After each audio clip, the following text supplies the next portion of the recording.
அப்செட்டாயிட்டாராமே ஸ்டாலின். யாரந்த தலை? திமுகவையே கவனிக்குது பாஜக. இப்ப இது வேற இருக்கு கச்சேரி. மிகப்பெரிய மாற்றம் விரைவில் திமுகவுக்குள் ஏற்படும் என்கிறார்கள். இது சில சீனியர் அமைச்சர்கள், மாவட்ட செயலாளர்களுக்கு கலக்கத்தை தந்துள்ளது. தேர்தல் நடந்து முடிந்துள்ள நிலையில் திமுக அமைச்சர்கள், திமுக வேட்பாளர்கள், கூட்டணி கட்சிகளின் தலைவர்கள் முதல்வர் ஸ்டாலினை சந்தித்தபடி இருக்கிறார்கள். அப்போது தன்னை சந்தித்தவர்களிடம் வெற்றி வாய்ப்பு எப்படி, வாக்கு வித்தியாசம் எவ்வளவு வரும், எதிர்க்கட்சியினருக்கு டெப்பாசி போகுமா என்றெல்லாம் விசாரிக்கிறார் ஸ்டாலின். அனைவருமே 200 விழுக்காடு நமக்குத்தான் வெற்றி, 40க்கு 40 ஜெயிப்போம் என்று சொல்லியிருக்கிறாராம்.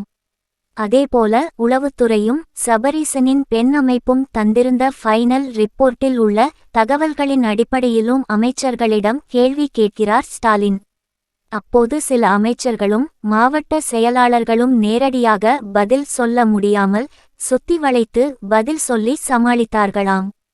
அவர்களிடம் ஸ்டாலின் முன்னாடியே நான் சொன்னதுதான், வெற்றி வாய்ப்போ வித்தியாசமோ குறைந்தால் சீரியஸாக நடவடிக்கை எடுப்பேன், மன்னித்து விட்டுவிடுவேன் என்று மட்டும் நினைத்து விடாதீர்கள் என்று கூறி வருகிறாராம்.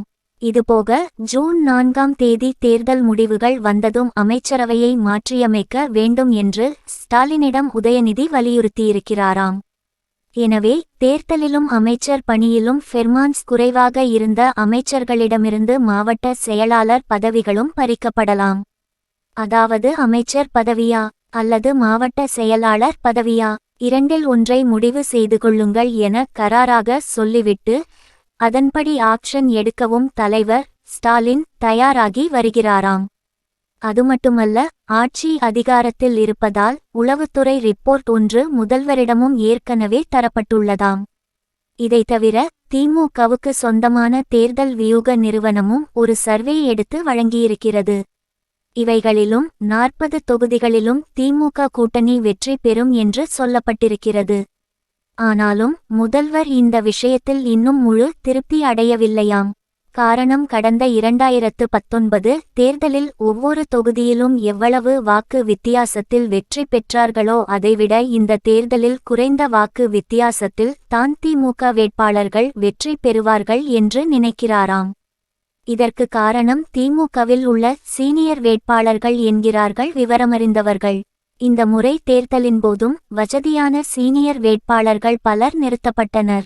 ஆனால் முழுமையாக பணத்தை செலவழிக்காமல் கட்சிக்காரர்களையே செலவழிக்க வைத்துவிட்டார்களாம். இதனால் திமுக நிர்வாகிகளே சில சீனியர் வேட்பாளர்கள் மீது கடும் அதிருப்தியில் இருக்கிறார்களாம். தேர்தலுக்கே இவர் பணம் செலவழிக்காதபோது ஜெயித்த பிறகு நமக்கு என்ன செய்துவிட போகிறார் என்று விரக்தி மனநிலைமைக்கு போய்விட்டார்களாம் திமுக வேட்பாளர்கள். இவையெல்லாம் முதல்வர் காதுக்கு சென்றுவிட்டதாம்.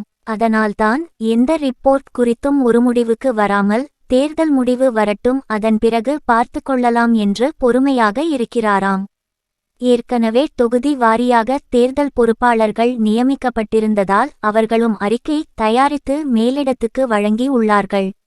அந்த ரிப்போர்ட்டில் அதில் யார் யார் சரிவர பணியாற்றவில்லை, யார் யார் முழுநேரமாக அர்ப்பணிப்புடன் வேலை பார்த்தார்கள் என்ற முழு விவரமும் தரப்பட்டுள்ளதாம்.